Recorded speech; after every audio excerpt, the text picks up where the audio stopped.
Live. Let me set this up a little bit. We live? Okay. You should come in a little bit. Yeah, I'm good there. All right. Are we good there? Yeah. Oh, yeah, move this out the way. Okay. Welcome to Triad Hip Hop Podcast. What's up, y'all? This is your man, Kurt Dog. And this is Howie. We got a special guest today. Special guest today is director and filmmaker extraordinaire, my homeboy. I'm happy to say he's a good friend of mine, my man Van Buren. So let's clap it up for him. What's up, everybody? We are going to interview him, and then we're going to talk about a couple of topics, and we're going to let y'all go. We're not going to keep y'all long, but before we get started too heavy, we're going to invite some people into the room. Are you able to invite some people? Yeah, let me get this. Okay, so we're going to invite some people into the room. We are live on YouTube, we're live on Facebook, and we're live on Instagram. So remember, like and subscribe. like and subscribe. Brothers and sisters. And share. Brothers and sisters. Brothers and sisters. Gotta say it 3 Like, times. share, subscribe. All right. Like, share, subscribe. One more There you time. go. Like, share, Yeah. subscribe. All right. We in there. All right. So yeah, we're gonna be doing it big. We're just gonna interview my man and see, what got him into the filmmaking business, and we're gonna go from there. But first, as y'all can hear, we got some good music going on. So we love the boom bap. We love all that good hip hop. We don't do just the watered down stuff. We like to do a little bit of everything, and so you're going to hear a little bit of everything on here, but it's going to be some good boom bap stuff, you know what I mean? So, how was your week, Howie? It wasn't too bad. We on actually, going to school and stuff. We on spring break. Okay. So I'm trying to take that time to, because even though it's on, I do go online. So I'm trying to take that time to get caught up on my stuff. Not that I'm behind. I just want to stay ahead because the more I get ahead, the quicker I can get done. That's what's up, man. Get to the money. I know it, man. My oldest stepdaughter, she was able to graduate high school 6 months early. So okay, that's what's she up. Clap that up. Yeah, really.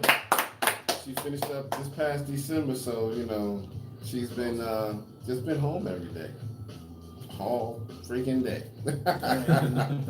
Nah, but I'm happy for her, man. She's doing big things. She's real smart.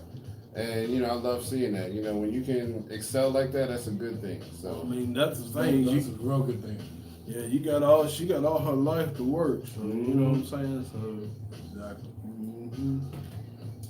But yeah, so, again, we live on Facebook, we live on Instagram, we live on YouTube. So invite some people in. Y'all share this with your followers. Hit the like buttons, hit the follow buttons, hit all them buttons, share. And we try to promote everybody, so help us by promoting us. We appreciate y'all. Do it. And while we wait, let me plug this real quick. I've talked about this a lot. This is my book. It's called Subject to Change, Transformation Through the Power of Perception. It's a good motivational book about, how to transform your life, and it will really help you out a lot. And I hope y'all will go out and support that. It's on Amazon and Kindle, so definitely check that out. And I'm going to let my man Van Buren take this copy so he can check it out, because it's always good to get some feedback on that, you know what I mean? So, but yeah, definitely don't forget that Subject to Change, Transformation Through the Power of Perception. Better check it out. I'll punish you. That's why I have to check it out.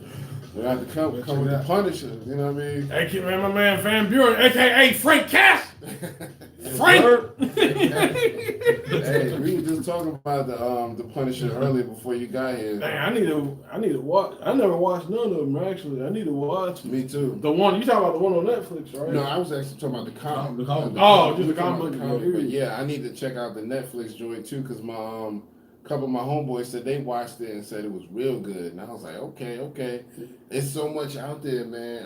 I need to get caught up. That's for me, because I want to watch so much content, and I create my own content, and then I can't watch the content I want to watch because something else came out that I want to watch. It's not like regular TV. Like, all right, Mondays Punisher's coming on. Oh yeah, and then Tuesdays I'm gonna watch Big Bang Theory. Wednesdays I'm gonna watch E.T. phone home. Exactly. Yeah. It's all out at once. Like I can't do that. Like I'm telling you, man, it's so much. That's the same thing with me. You just can't keep up with it, man. And then what kills me though is like when people come and like me and my girl, we talk about this all the time. Like people like, yo, you should watch such and such show. It's such a good show. And it's like I'm not inclined to really watch it now because it's just not that it's not knocking the show, but it's like, man, there's just so much stuff out here, right. and I'm concentrating on maybe this one thing. Mm-hmm. But now you push me to watch it. Right. You know what I'm saying?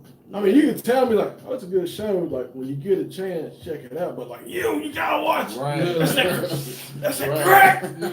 You know, or begging in your face like, yo, you didn't see that show? You didn't see that yet? Dude. Like, why you didn't watch that yet? Relax, Like, man. Yo, I'm still on season so and so. They're like, you on season so and so? I just finished 5. Like, right.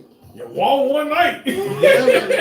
I stayed up, didn't bathe, shower, nothing. Took a shit, came back. Yo, that's how people be on Game of Thrones. Yo. I don't even watch it like that, but everybody like, you ain't watch Game of Thrones, nigga. What's wrong with you? I made like one episode of that. I have not watched no episodes of Game of Thrones yet. It's sitting in my Amazon queue right now from watch. Like and they about to end that joint. Really? Mm-hmm. This is the last season they doing right now. When they ended, I'll probably just buy the box set and watch it that way. Oh, you're talking about the game? Because and then the guy ended up writing it all out, right? I don't know. Yeah, because like for me, it sounds silly, you know, anything like that. Mm-hmm. But I'm probably the youngest at the table. I don't know if I am. Well, I'm 44. I'm 35. Okay. I'm the second oldest, and I'm 36. Dang. So I was right at the age of, like I said, my mom's house. We didn't watch the street stuff like I was telling you. So right. Everybody's getting into The Wire. Right. So I never got a chance to watch the whole thing, but I watched episodes here and there. That's another one for me too. I ain't never really. So I'm actually right now sitting down watching The Wire, but I keep pausing and stopping watching The Wire because I'm writing. So I can't figure out when to watch it, and I'm trying to get caught up with that, and it's helping me because I always wanted to do a Belly TV series.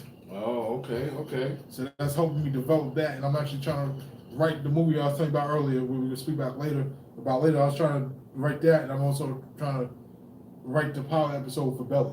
That's what's up, man. That would be pretty good, you know, as a series. So I don't have the time to watch the Game of Thrones and that because, like, we need our Sopranos. Like, I watched that multiple times. Yeah. And it's crazy. Like, both of my parents are black, but my mom wouldn't let me watch The Wire, but we could watch Sopranos. Right. but she was good with it, so you watched it. And I go to my dad's house. My dad don't have cable because he wanted to do.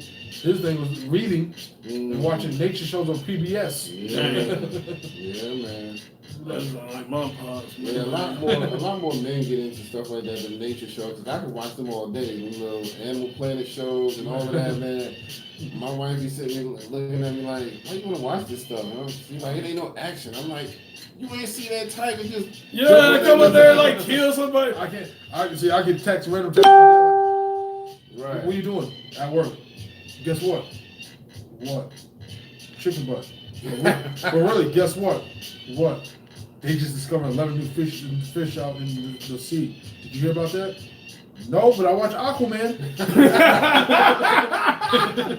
my man got all the fish. You know, he probably talking to him right now. Exactly. So he's like, Aqua who? Right. You don't watch that comic. Whitefish. Yo, it's crazy. But yeah, man. So, but yeah, shout out to all our followers on YouTube. Shout out to all our followers on Instagram. And shout out to all our followers on Facebook. Thank y'all for checking us out. Appreciate you. We get ready to get into this interview real quick. Once again, it's my man Van Buren. He's a filmmaker, director extraordinaire. He's coming up in the game. He's very talented, y'all. And I'm glad to, just be able to call him my friend because he's going places. Trust me on that one. Yep.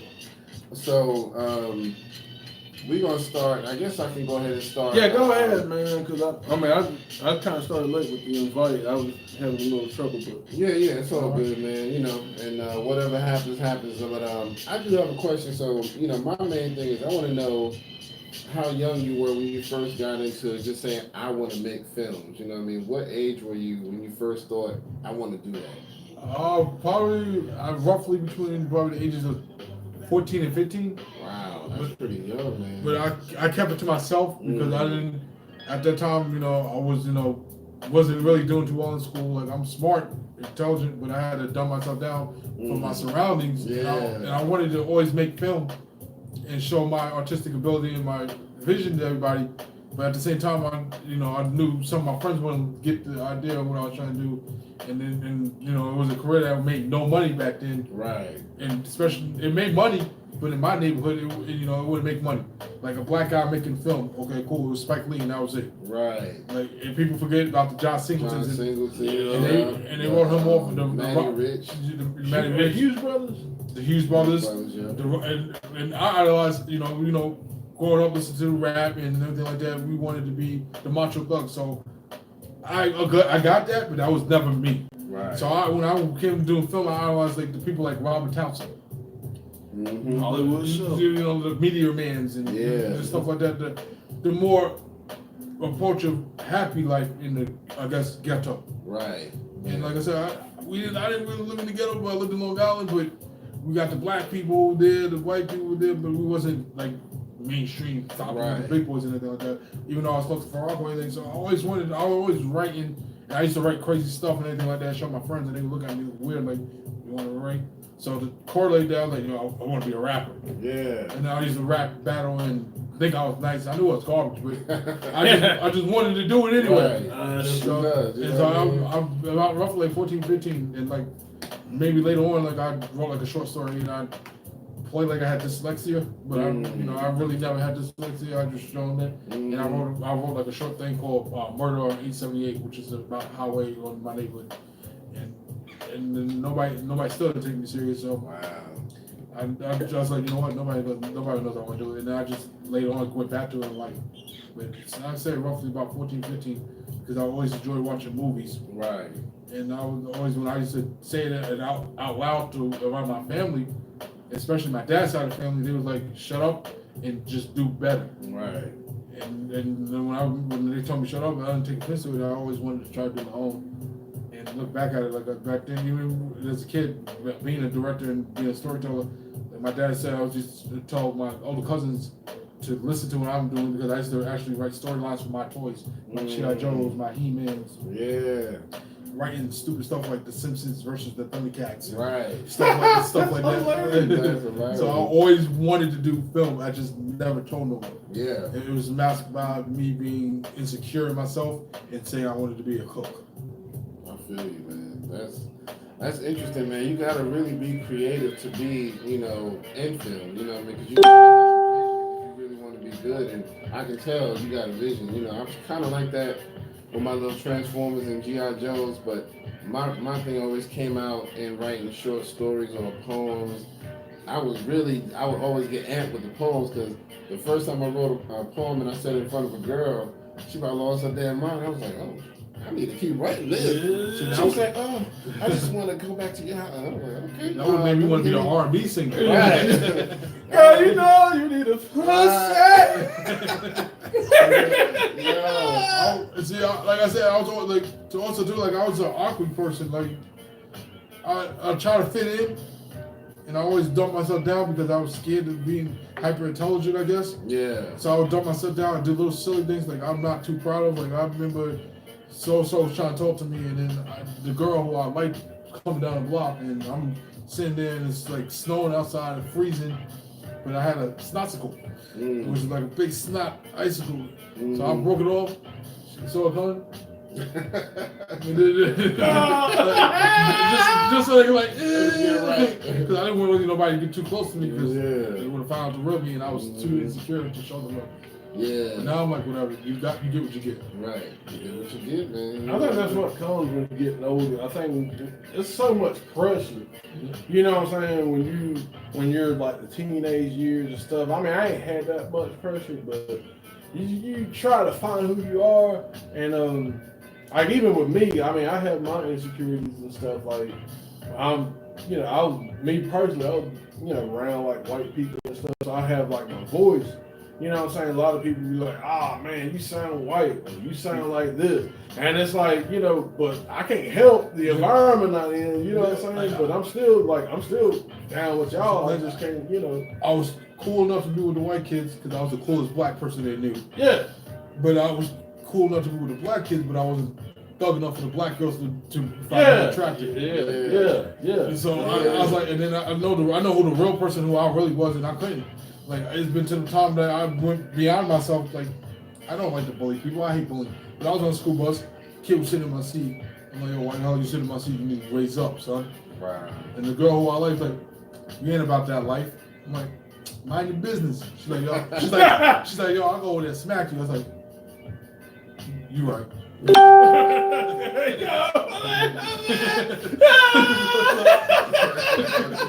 right. Hey man, Joey right. On the spots, like to the farthest of the portion. Like, I'm trying to be the thug guy that you wanted, but you don't want to be with that thug guy. But you said I'm not that. So what am I?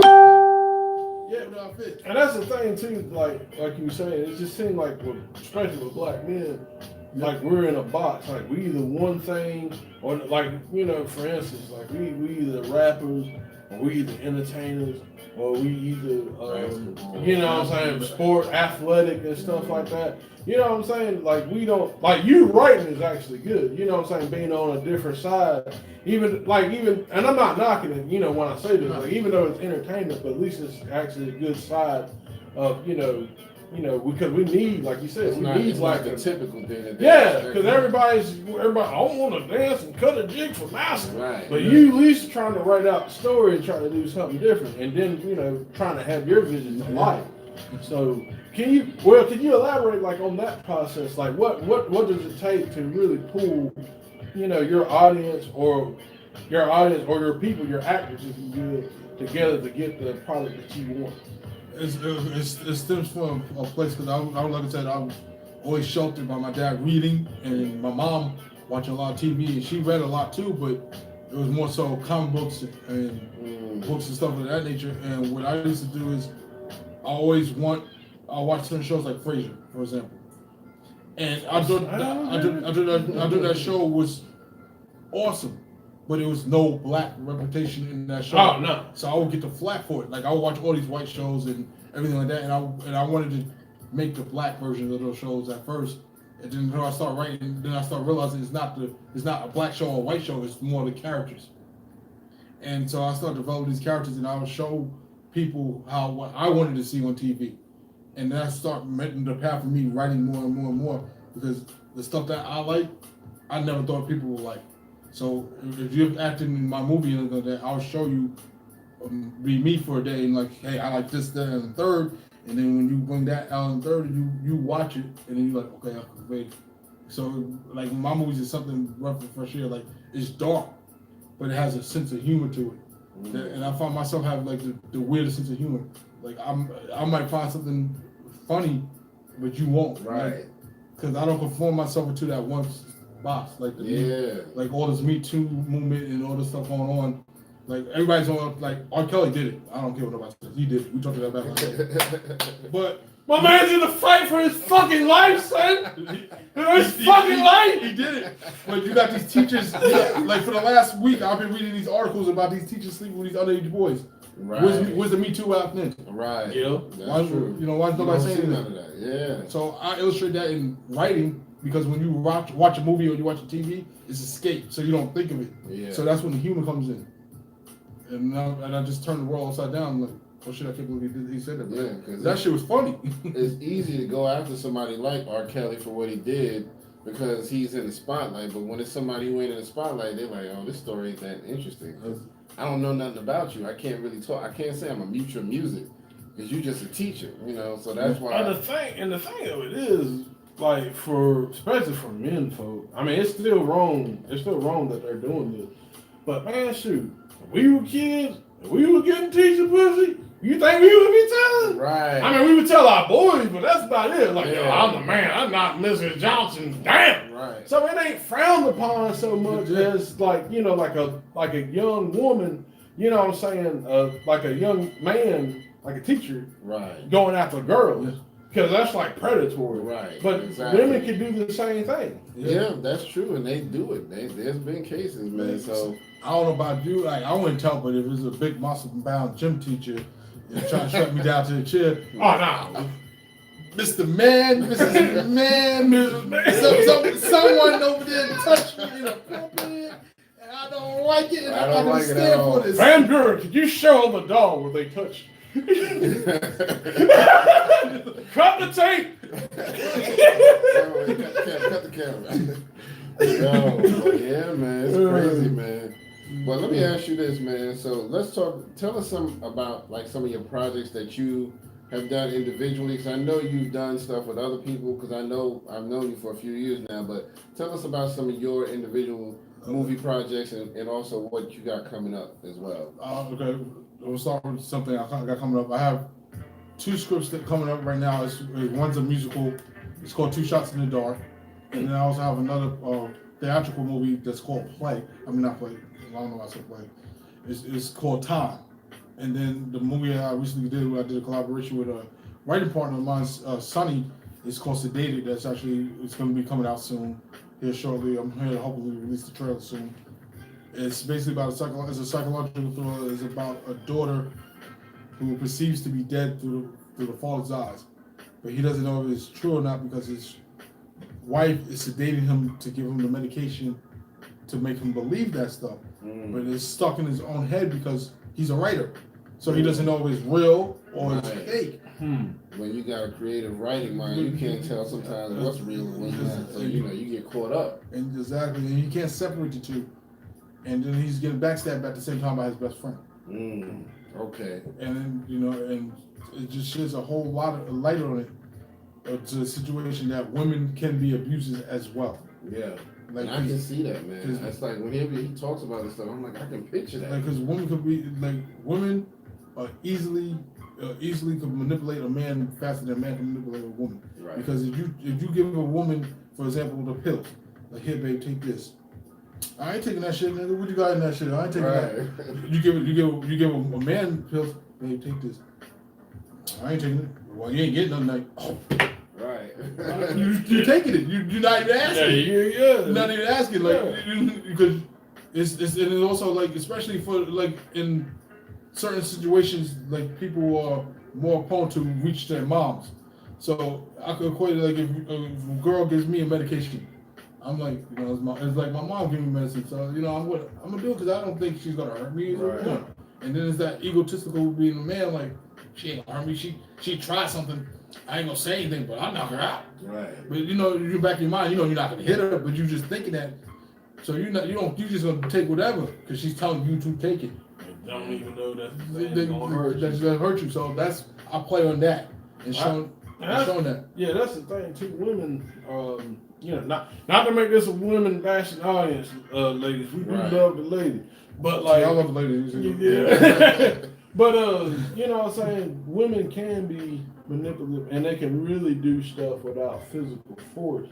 That's really their thing that they have over the, like, men folk, like you said, like, we're brutal, we're like, oh, we can knock you out. Yeah. Women can kind of just do certain things and just know how to do it and set it up without actually having to really go at you, like physically. They can just kind of, it's like a mental thing. It is, because like it's a nurture. It's being nurtured because we all love our mother. We come from our mother. When we first come out, that's the first thing we do. We know is love, love, love, love. So we never think they be the ones that hurt us. Yeah, that's why it's so surprising. So that's why it's so surprising when you see a woman serial killer or you see a woman criminal. Mm-hmm. You're like, wow, I can't believe she did that. She's so pretty. Why would she? You can't never see that. But if you see a grizzly man looking like me, 400 pounds and 6'8", you're like, yeah, I know he did it. He did it. I'm gonna probably kill motherfuckers staring at him. Right. Yeah. and it's such a shock. Like, I see tall people like muscle-bound men. They come up to you and you're like, they will walk up to you like, hey, you like. you see it. So this ain't matching. Yeah, so that's how I draw my dynamic, because I take people's worst fears and their insecurities and flip it on the head and have it like one of the other projects, like one of the scripts I told you asking me about, and it's called Blue Light. And a lot of people know it's propaganda based on the government. They want you to believe that the the rapture is coming. But the rapture is not coming. But you're so caught up on what the government tells you, you're going to believe it.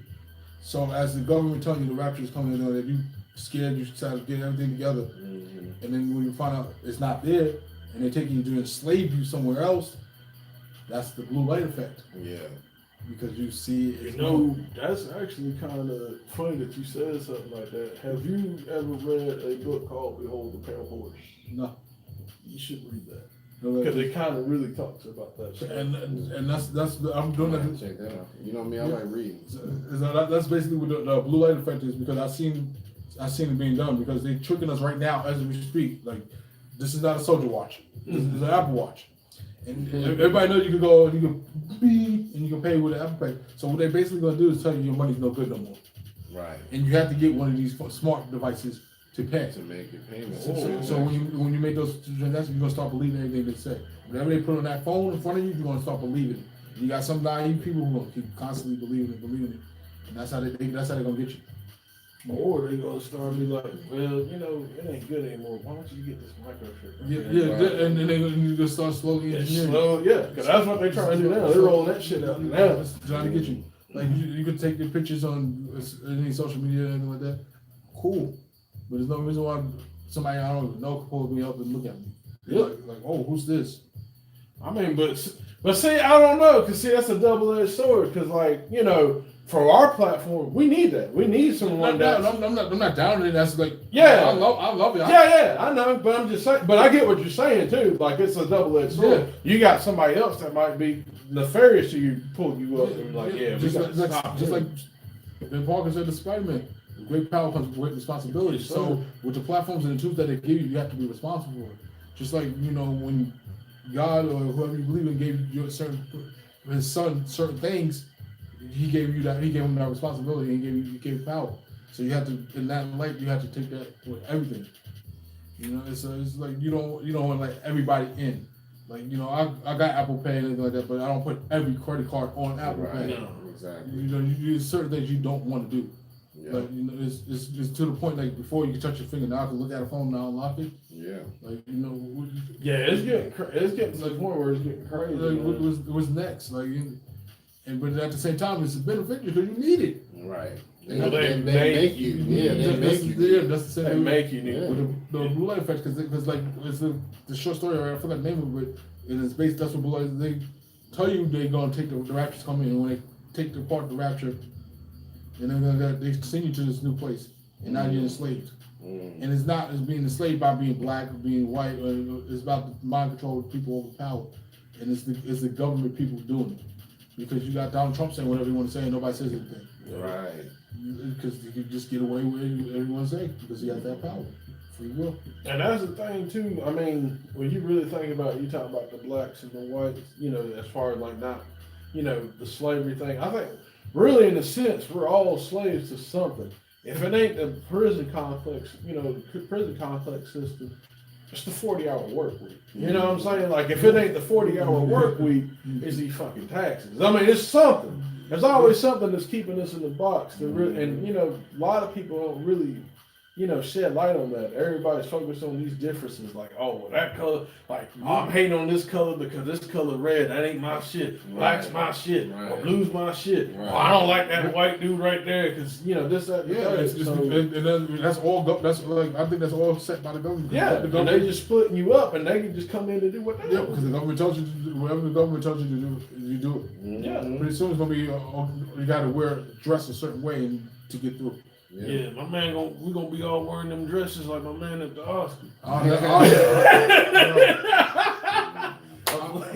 never put on a dress. I can't do it. You know, I mean, I'm not going to say I'm a hate on him because he did it as his business, but I'm not doing it. You know, because I believe in there has to be a distinction between what a female wears and what I wear.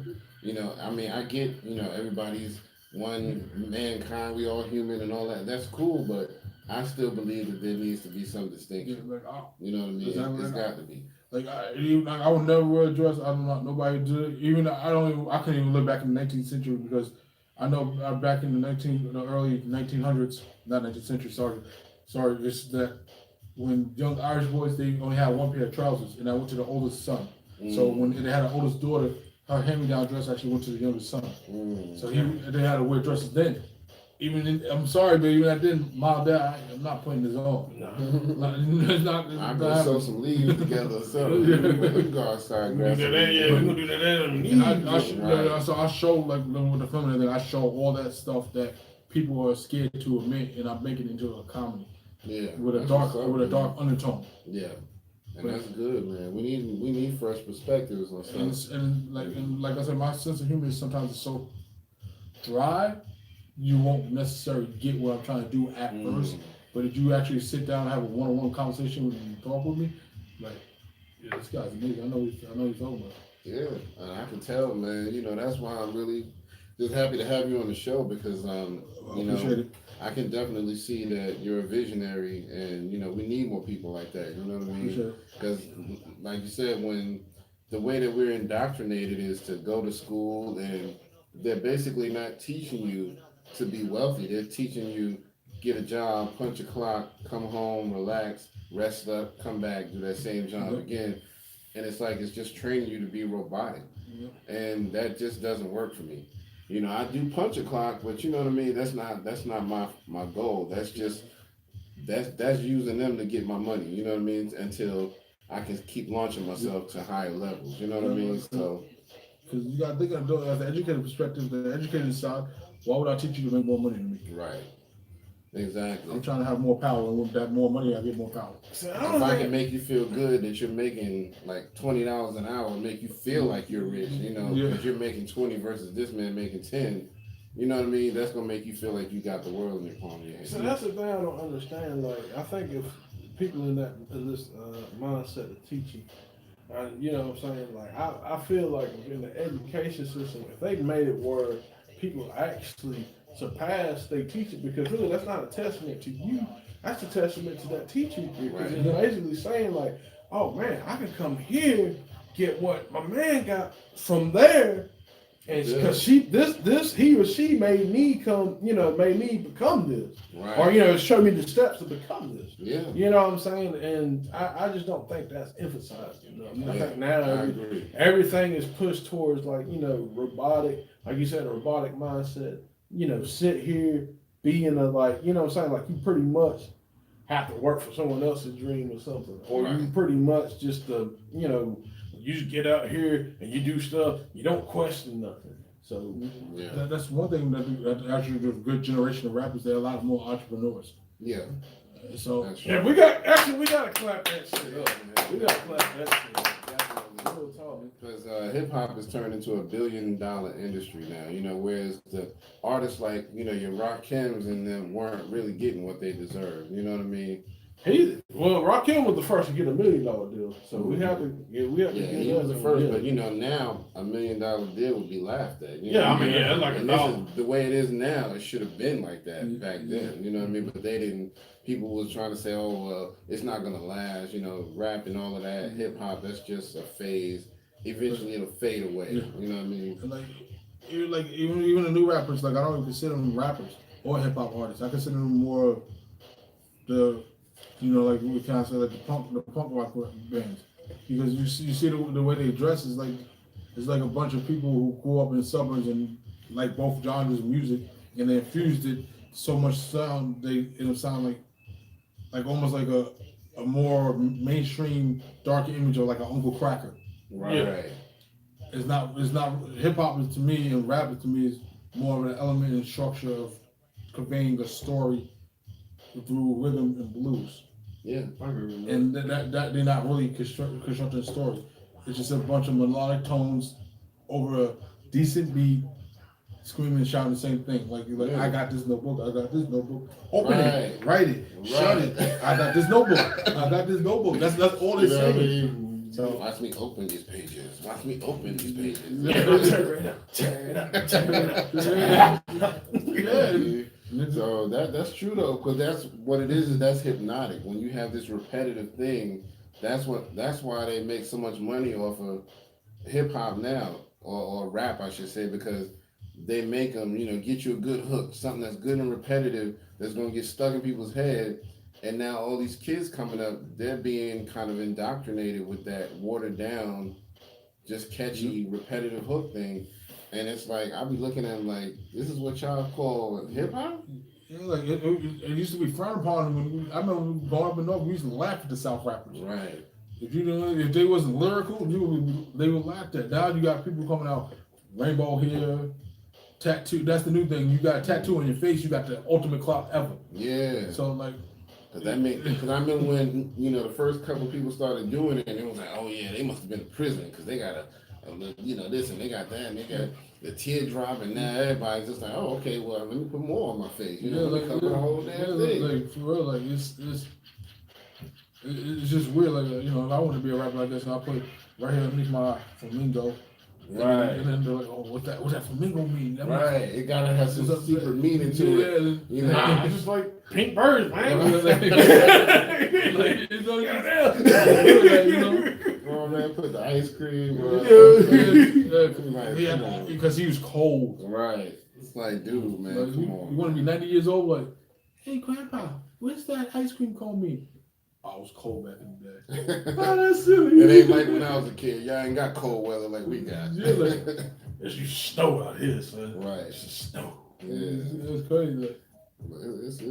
That's why I don't, I support any good artist, but I don't like the direction that hip hop is going in. But that's how they're, able to make so much money, because they're making it so hypnotic. You know what I mean? So everybody's just mesmerized. You know what I mean? It's two young rappers that I actually like, and one it was X, and I'm not just saying that because he passed. Because if he was still around, even if he still passed, I would say he's trash. He was trash.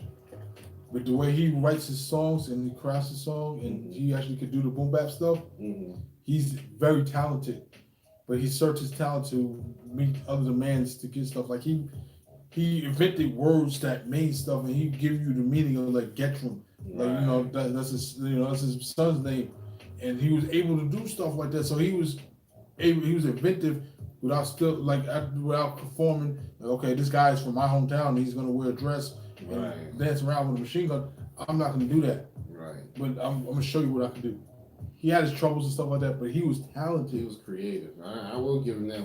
After I saw the video where he did with the, people thought it was a little too much with the hanging and stuff. Did you see that? The white kid when they but all the black kids were hanging. You didn't really catch it. Yeah, because that's his art, and you can't censor art. Right.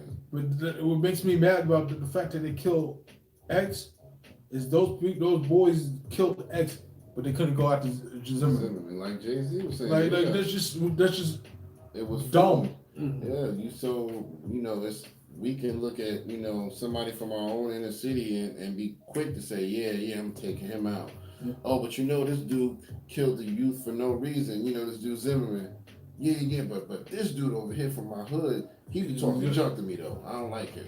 But it's like that don't really have no. What I'm saying? I'm not saying that you replace a life with another life. It just doesn't make sense, and then I don't get the notion of telling. Ever since I was 5 years old in kindergarten, I could be like, so and so kicked my chair. Man, stop telling. Please stop telling.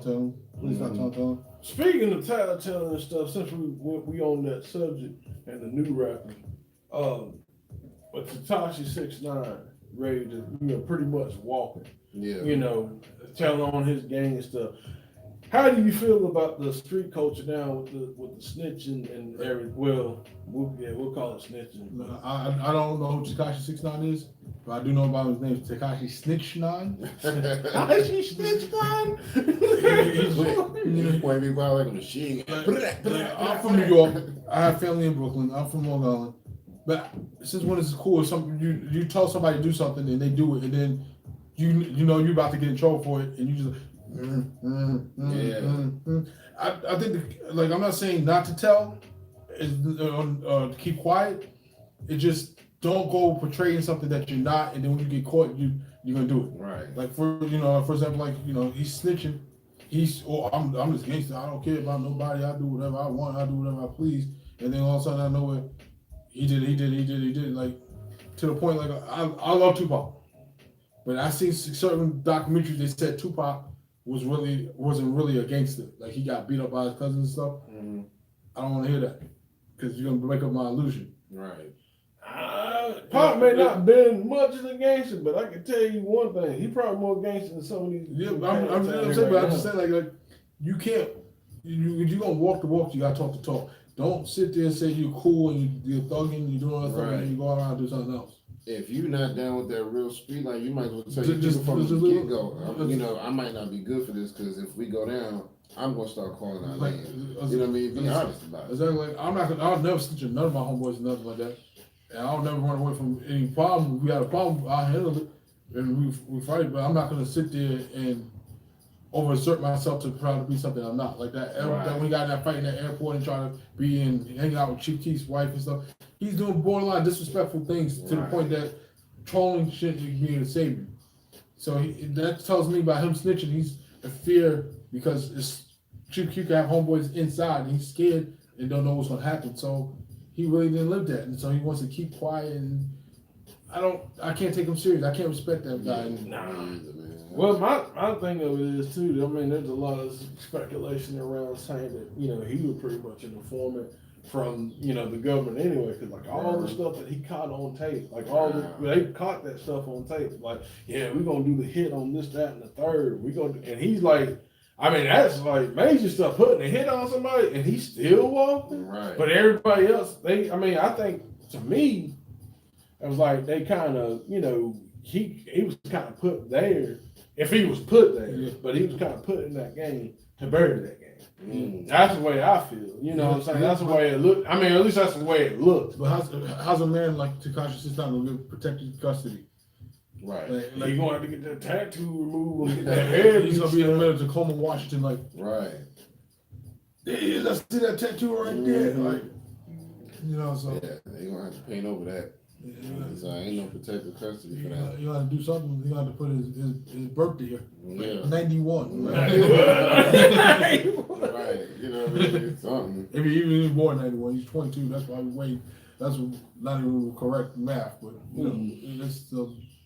Yeah, real quick, before we, because we don't want to keep y'all too long, but I want to talk about, I don't know if anybody, I'm sure we've seen it, but if y'all have seen this little interview with R. Kelly and Gale King, where he tries to give his side of the story and portray his innocence or whatever, what did y'all think about it? I know we saw some of it so far. I'm gonna let my man. It's too bad the Oscars was a couple months ago. Right. Yeah, because he would have brought it home. You know what I mean? He would have brought it home because he was like, it was almost like he was trying to do a video. You know what I mean? We were talking about this earlier before you came, and it was almost like he was just trying to do a video. It was almost like posing and whatnot. You know what I mean? It was just like, dude, what are you doing? It was almost like right on time. He just knew. Okay, now I'm supposed to overreact. Where the camera at? What camera am I on?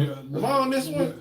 Y'all just don't understand. He's fighting for his life, but he is the king of R&B. Right. Really bullshit. Right. Really bullshit. But it was just, I don't believe nothing he's saying. Right. Like, I would love to give people like that the benefit of the doubt, but I don't blame him. I blame society. I think he's caught up as being in child mind state, so he doesn't see nothing he's doing wrong. Right. And now that he's doing it wrong, it's like you scolding your child. He's looking around like this, and he's all shouting and everything like that because it's cute. Because he doesn't know how to handle the situation because he's still a child. Yep, that's true. Because any man who is getting accused of something is not gonna hide this long and then finally say something. He's gonna say, "Yo, I didn't do it." Right. And he's gonna stick to it and look you in the eyes. And he's not gonna get that riled up, because it's like it's like back in elementary school. You get in a fight and y'all fighting up too hard, and you get all mad. And and then you start waving and screaming at the teacher, and that teacher didn't do nothing to you. Right. Why are you yelling? Right. And that's when you get in more trouble by yelling because you're just trying to see over the teacher. When she's trying to calm you down to get your side of the story, but you don't want to make your side of the story known. You just want to keep yelling and shouting so people can hear you, and that's Kelly. That's all. I'm not going to call him Robert Kelly. He's just Kelly. He's a little feeble girl. Yeah, man. Because that's the way he's acting towards me. Like, that's why I see it as R. Kelly. But as far as I think he did it. You know, they caught OJ, and he's in jail. Put him in jail too. Yeah. Now I don't believe Cosby did anything, but Kelly, I believe Kelly did it. I ain't gonna lie. I think Cosby did a little something. I don't think he wasn't as bad as what they made on the accusations. I think they did trump it up a little bit, but I kind of feel like there was a little something Cosby did, but he was just probably like that. They didn't really have anything. But see, like, Cosby, all right, for me, Cosby, he's always been like an idol for me because he made me to see that black people do other things than just play sports, even though he played football at Temple. But I started to believe a little bit of it, and then once but I still had it in the background like Cosby didn't do it. Then once Felicia Rashad came out, I was like, he did it to her. I was like, all right, now this girl is doing Tyler Perry movies and playing co-starring in Ryan Coogler movies. All of a sudden, now that you don't got a career, you got to make yourself known again. Come on, man. I don't believe that. That's what made me not believe it. Yeah, and then, Cosby, he kind of admitted to a little bit of it. He was like, yeah, I did give some people some stuff, but, it was consensual. Like, they knew what they was doing. You know what I mean? So I'm about to get a movie along. I just want to let you know that when I put you to sleep, you're going to feel something in your butt, and then you're going to feel something in the pudding pop. You know, ting. But I still respect Cosby. Yeah, I got a lot of respect for him, and like you said, his whole catalog. Because he did kind of give us a different view of the black family, and that was genius. You know what I mean? Because before him, we had the Jeffersons, and that was kind of cool. But, it was, he really just said, it don't have to be just a small business like a dry cleaner. You can be a doctor. She can be a lawyer. Your kids can act right all the time. They ain't got to be little street bastards and whatnot. You know what I mean? So, yeah. So, I really love that about him. So, I never disrespect his catalog of work and him, what he did with the, the black family and how he portrayed it. So, that's great. You know what I mean? But as far as that, it's kind of like the whole Bill Clinton thing. I think he was a pretty good president. He just had this one area where he kind of messed up. So I'm not going to say he failed so much as a president just because he got his dick sucked. You know what I mean? He was just like me. He loves women. Right. I like to get my dick sucked at 3:30. Gotta get the pain. It's like a special request. Like in high school, when that whole allegation happened, I had a shirt from Bill Clinton I got from Spencer's. It said, "We'll work for head." If anybody can find that shirt, I'll wear extra large. That was funny. I will buy it. I never see that. I would love to see that. But yeah, I can do that now. Shoot, yeah, work for head, like but it requires like a 30-minute nap. Right. That's the real ice. Right. Damn, she gonna rub one out. Right. But yeah, man. I appreciate you coming through and dropping some knowledge on us and talking about your work and everything. Before we go, I want you to kind of let people know how they can find you. If you want to put out your social media or anything like that, or if you got a website, anything you want to plug. Okay.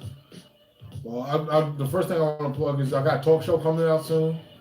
It's called Shooting the Real, REEL, because my nickname is The Real Van Buren. And then also I have a musical I'm trying to get funded. That's Two Shots in the Dark, and I'm trying to get in the Caroline Theater. And I'm also writing a script called Play, and then you can also find me on my social media, check out my movie Sedated. It's www.sedated.com. You can find a lot of info on that. Also you can find social medias. You can find me here on Facebook at Van Buren, VAN space BUREN. You can also find me on Instagram, and that's the Buff Director, BUFF _director _516, because I'm from Long Island, New York. You can find Shout out to New York. You can find me on Twitter at The Real Van Buren. That's real like REEL. Film real, not fishing, because I'm from New York. We don't fish. You can also find me on Instagram, Mr. Socks, because I have a huge sock collection. Everybody should know about socks. I'm also known as the Flamingo Van, and I'd like to give a shout out to a lot of people out here who are doing big. Triad, the hip hop podcast, we won. My boy C Pitt, he's also a great rapper from here, from the North Carolina area. Y'all need to check him out. You need to Check out my girl Jade. She's a great singer. She's actually going to be headlining Shiners. I believe it's the 22nd of this month. Okay. And then also my boy Kier, my boy That Guy, and one more shout out is to my boy. Two more shout out. My boy Denzel and also Cora B. You need to check them out. Okay. And if y'all want to eat some real good food, I don't know if I told you, check out my brother. He also does catering. Is the Jerk House. If you like that real West Indian food, check them out. Okay, that's what's up, man. Speaking of, but real quick, just keeping in the whole spirit of the film, we had a special guest here, Freshly Snipes. He's a local comedian, but he also does a little acting. And I kind of plugged you when he was here because we interviewed him. Was it the week before last? Yeah, I think it was the week before last. And so he's coming up again. He does comedy, but he also does acting. And so he's got some projects. And I was like, maybe y'all can work together. I was like, you need to meet my man, Van Buren, because he works for movies. And he seems like he's, doing good things. You know what I mean? So I have to get y'all. Shout out to Freshly. Because I saw him, Kurt, I wrote a script a long time ago, called The President's Homeboy. And he would fit that perfect mold as being the president's homeboy. That's what's up. So, Fresh, you see me, you know where to find me, man. Man. We can talk, man. Let's do some work, man. Let's bring some things together. Let's network. You heard it first.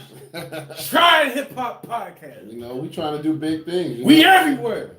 And and when he gets the talk show going, we're gonna be on there too. Absolutely. You know what I mean? Yeah. So I'm excited about that, man. So but you got some more questions? Real quick, I'm gonna ask one more question. And what do you feel about as far as the direction of Hollywood? I mean, we see a lot of remakes and things. What do you feel like now as far as you got the Oscars, you got the Grammys. You see a lot of people kind of breaking away from that traditional we gotta go here. You know what I'm saying, to get their stuff out. So kind of what's your thoughts on doing the independent thing and you having the fresh ideas and it's all boils down to it's business.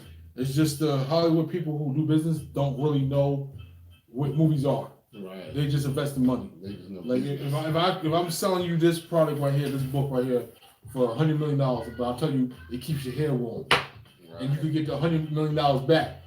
You're gonna buy that. Right. You don't care what the product is. Because all you worry about, I'm gonna get my return back. So that's why we see a lot of remakes, but there's also a lot of original movies that is in the middle ground that nobody really check out because you're in a certain city you can't see or be like a New York or Los Angeles. So to come to Washington, you can't watch The Green Book on screen, which was a good movie. Oh, word. The Green Book was about the actual. They had it because I heard about that in Trigger Warning and Killer Mike. It was actually a book that they took for black people. What the spots you can go to. Yeah, that was cool for second. Yeah, but you can't watch something like that to come watch. So they want to see these big posters, almost like the overseas market, 12 Years a Slave. Mm-hmm. Good movie with Triad. Ejiofor, I can't say his first name, but he was the main star in the movie. But overseas is a big picture of Brad Pitt. Wow. And that's how I quit to Hollywood because if you come to me, if I say I want to do this movie called Two Shots in the Dark, it's about a recovering alcoholic who's a cop who accidentally kills his son. I don't see no money in that. I'm not doing it. Right. But if I come to you and say I got this idea for Superman, I heard of Superman before. Yeah. Right. So that's how it is as a business, and it's not that many people who they're scared to take risks anymore. And especially, why would I take a risk? So if I don't want to take a risk, I'm gonna throw you on Netflix. I'm gonna throw you on Amazon because maybe somebody will watch it. And we're getting more lazy as a whole. I don't it's America's one big oxymoron. Do you want to be fit, but you want to sit at home and be lazy and watch TV? Right. You can't have both. Yeah, and that's true. And nobody want to get they don't want to give money for original ideas, so they got to do brand new projects. And it sucks because it's taken to us and our kids. We never seen we seen Superman, so we want our kids to know what we liked. So if they come out with a new Superman, for example, my dad likes Superman. Now we gonna go see it instead of somebody something new. Nobody's gonna pay attention. So that's how I fall in the middle, and it's kind of hard because the platform is changing. But I'm gonna keep fighting. I was always told never to give up. Yeah. I'm almost like Bruce Lee was. I ain't never give up. Sure enough. Sure enough. You are the master. Yeah, exactly. So Yeah, that's how I see it changing. And, you know, we just have to get that one original story point across. Like even Jordan Peele, it took a while for him to do what he wanted to do, and nobody believed to get out. But now he got to get out, and he got those gates open. Yeah, So man. that's all it takes for me. You see that one thing or had that one kind of conversation, and you're an investor. Holler at me, investors. There you go. If you see that one thing and you talk to me, and I open that one mindset open, and you make your return, I guarantee you I'll be up in there with Steven Spielberg, James Cameron, because they study film religiously. Like A Leader by the Angel wasn't a great movie, but it took their evolution. It took same thing with Avatar, with Titanic. He oversee things, and that's why I want to be, because I study film. That's why it takes me a long time to write something, and I don't rush something out, because I'm really dedicated to this film. And like I said, I like everything from Coolie High to Terminator to the Wrath of Grapes and A Mice and Men to whatever, and I love and enjoy reading. And by the way, since I enjoy reading, y'all better check out this book on Amazon from my boy Curtis. There you go. If y'all don't, I feel sorry for you, but y'all better check it out, man. So like I said at the beginning, I will come back and punish you, each and every one of you. You see that Punisher on his shirt? Frank Cass! He coming back for y'all. Now, You know what I mean? and I'm telling you, man, reading is fundamental. my new name is now going to be Van Castle, also known as Van B. Jordan. Yeah. Van B. Jordan. Check it out. I better read it. Yeah. Oh, So, good. but yeah, man, it's been great, man, having you on. We'll probably have you back, you know, once you drop a project. Maybe we can help you promote it, you know, all that. And you know, it's just good to chop it up about current events and hip hop and all of that, man. So, you know, I think that was pretty much all I had. Did you have anything else you wanted to go over with? I think that's it, man. But Yeah. we really appreciate you coming on the show, man. man. And, Yeah, man. yeah. We appreciate you, man. So, for Triad Hip Hop Podcast, this is your man, Kurt Dog. And I'm Howard with a special guest today, Van Buren. Yep, and we're going to sign it off until next time, y'all. Stay tuned every week, same bat time, same bat channel. Peace. Love and soul. Oh, Cornelius everybody get out. Right, exactly. Don Cornelius out. All right, let's. Appreciate you guys having me.